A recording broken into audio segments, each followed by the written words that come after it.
जानी, सुनो औरत की ज़बानी, हाज़ी तेरी कहानी, हाज़ी तेरी कहानी।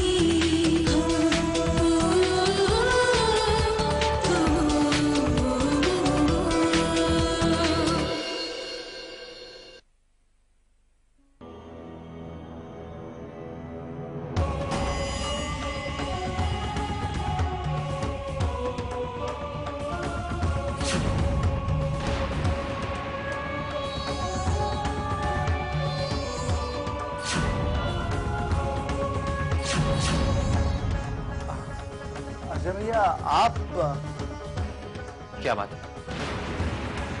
तुम लोग इतने परेशान क्या? क्या बात क्या है?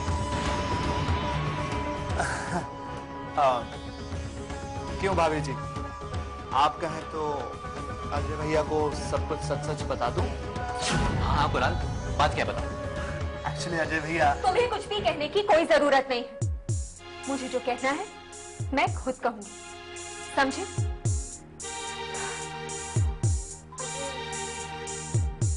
एक्चुअली मैं तुम बात ये है अजय भैया कि राधा भाभी और मैं नागपुर जाने के प्लान्स डिस्कस कर रहे थे।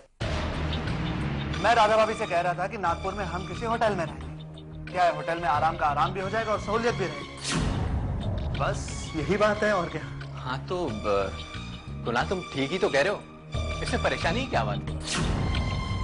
बात यह है कि राधा भाभी चाहते हैं कि हम नागपुर में किसी बंगलो में रहें, कोई बंगलो रेंट कर लें। तो मैं राधा भाभी को बता रहा था कि होटल में रहने के क्या क्या फायदे हैं। बस राधा भाभी नाराज हो गई। इतनी छोटी सी बात? मुझे राधा की नाराजगी दूर करना अच्छी तरह आता है। अब राधा जो कहेगी वही होगा। हम नागपुर में बंगले में ही रुकेंगे, ठीक है ना? लेकिन अजय, ठीक है भाभी जी, ठीक है, हम कोई बंगलो रेंट कर लेंगे, इसमें कौन सी बड़ी बात है। और वहां आपको अपनेपन का एहसास भी हो जाएगा। अभी तो बहुत देर हो गई है अजय भैया, मैं कल सुबह जगजीत को फोन करके नागपुर में कोई अच्छा सा बंगलो रेंट करने के लिए कह देता हूँ। आप लोग आराम कीजिए, मैं चलता हूँ। Good night. Good night. तुमने ये फैसला लेकर बहुत अच्छा किया। कितना अच्छा रहेगा ना, हम चारों नागपुर जाएंगे, वहां बहुत घूमेंगे। मुझे उस पल का बेसब्री से इंतजार रहेगा।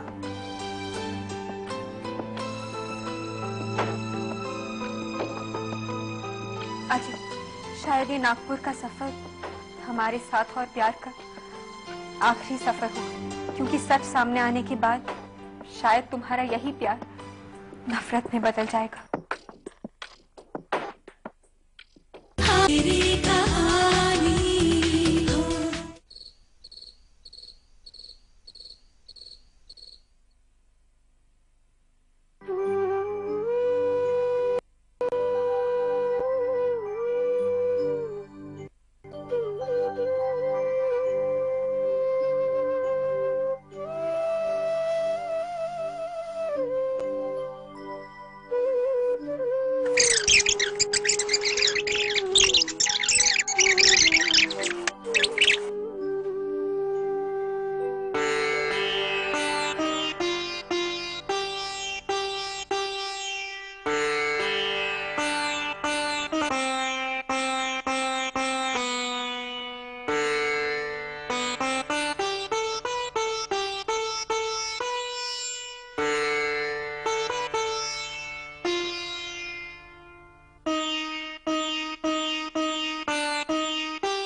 जब बीते वक्त के सफर पर नजर डालती हूँ तो ऐसा लगता है जैसे एक ही जिंदगी में कितनी जिंदगियां जी चुकी हूँ। खुशियों भरे पल भी थे जिन्हें शादी के बाद में छोड़ आई, बस इसीलिए कि अपनी नई जिंदगी की नई खुशियों को जीने की चाह थी मुझे। एक प्यार करने वाला जीवन साथी का साथ तो नहीं, पर अपने हिस्से में सिर्फ दुख और दर्द का साथ ही नसीब हुआ मुझे। अभी भी नहीं जानती मैं और क्या लिखा है मेरी किस्मत में। खुशी है तो सिर्फ इस बात की कि भगवान ने इतना प्यार, इतनी परवाह करने वाली सहेलियां दी हैं मुझे। राधा और ऋतु ने मेरा हर कदम पर साथ दिया है।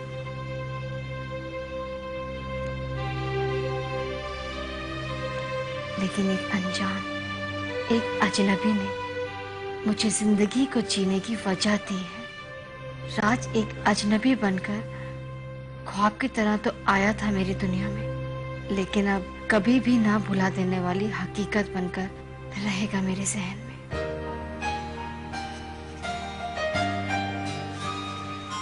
जितना शुक्रिया अदा करूं राज का वो कम है। शायद मन ही मन में उसमें अपना साथी ढूंढने लगी थी, मैं प्यार करने लगी थी उससे।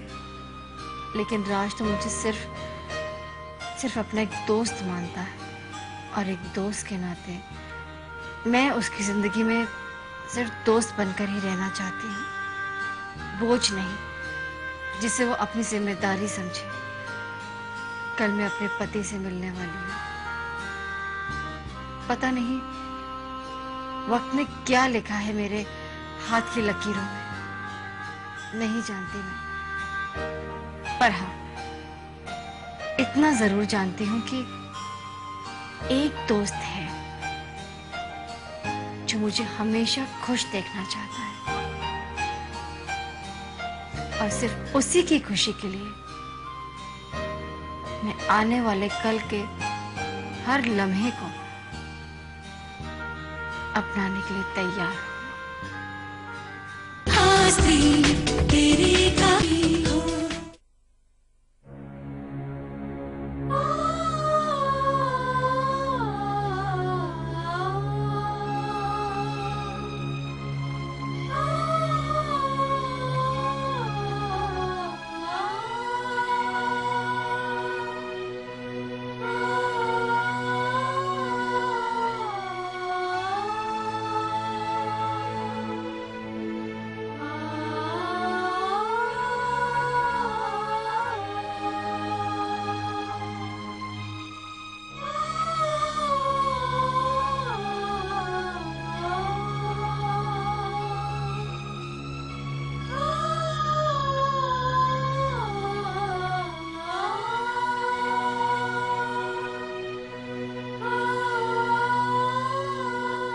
ये मुझसे कैसी गलती हो गई। आज तक किसी की शख्सियत को पहचानने में मैंने कोई गलती नहीं की, लेकिन मैं तुम्हें कैसे नहीं समझ पाई। अपने प्यार को पहचानने में मुझसे गलती कैसे हो गई। मैं तुम्हारी असलियत क्यों नहीं समझ पाई, क्यों?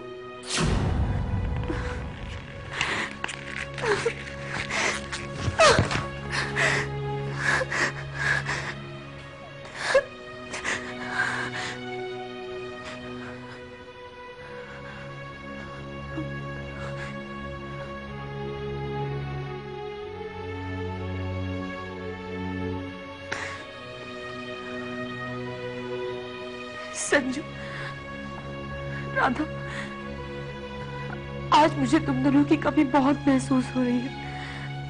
I'm missing you guys। तुम लोगों ने तो कभी ये भी नहीं सोचा होगा कि मुझसे अपने प्यार और फरीद को ना समझने की गलती भी हो सकती है,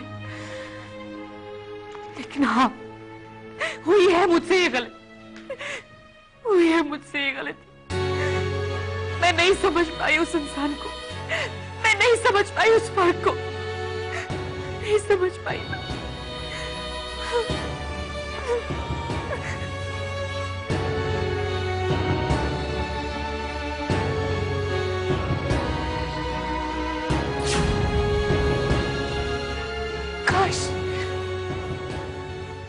काश हम लोग कभी अलग हुए ही न होते। कितनी अच्छी थी हमारी दोस्ती की दुनिया। काश हमारी जिंदगी में वो रास्ते आते ही नहीं जिन्होंने हमें इतना दुख दिया है।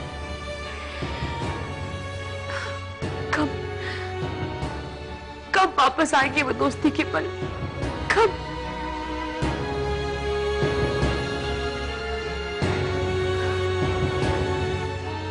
शायद कभी नहीं आएंगे, कभी नहीं आएंगे।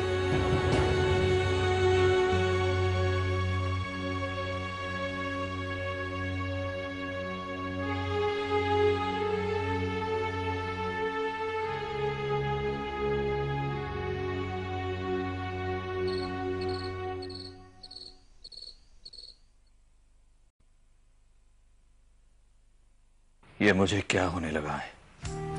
जैसे जैसे संजना के जाने का वक्त नजदीक आ रहा है तो मुझे डर क्यों लग रहा है? आज जब संजना ने खुद कहा कि वो विशाल से मिलना चाहती है तो मुझे बुरा क्यों लगा? आखिर यही तो चाहता था मैं।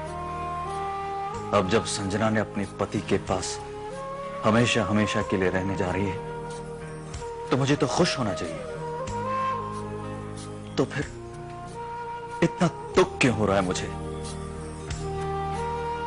संजना से जुदा होने की बात मुझे बेचैन करने लगी है। कहीं ये सच तो नहीं कि मैं वाकई संजना से प्यार करने लगा हूं? मेरा मन जानता है कि यह सच है, लेकिन मैं ये भी जानता हूं कि प्यार का दूसरा नाम कुर्बानी है। संजना की खुशी अगर विशाल के साथ जिंदगी बिताने में है तो मुझे भी उसकी खुशी का हिस्सा बनना होगा। और इस एक तरफा प्यार का आखिर भविष्य भी क्या होगा? कुछ नहीं। वैसे भी संजना तो मुझे एक सच्चा दोस्त मानती है। सिर्फ एक दोस्त, इससे बढ़कर नहीं। दुनिया में बहुत कम लोगों को प्यार नसीब होता है और मैं अपने आप को खुशकिस्मत मानता हूं कि मुझे तुम्हारा प्यार नहीं, कम से कम सही दोस्ती तो मिली। और अपनी इस दोस्ती को प्यार का नाम देकर खोना नहीं चाहता मैं। कल मैं तुम्हें तुम्हारे प्यार से जरूर मिलवाऊंगा संजना। तुम्हारा असली प्यार, तुम्हारा पति विशाल।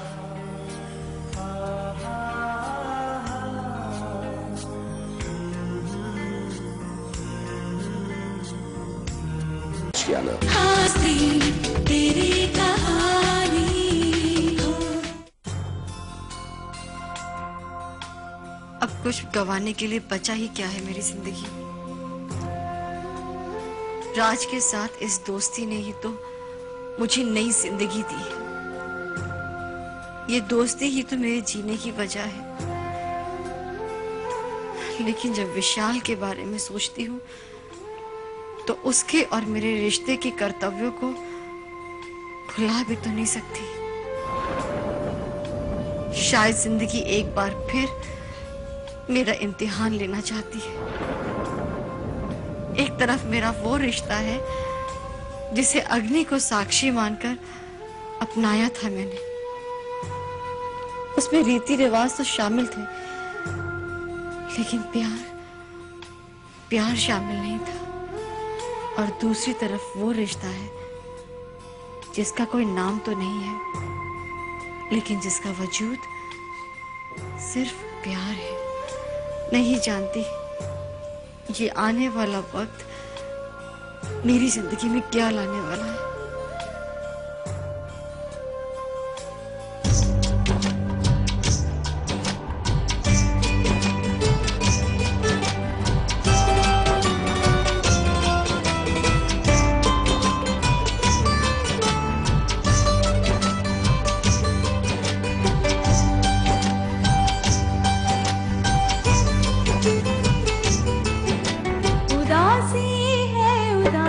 मैं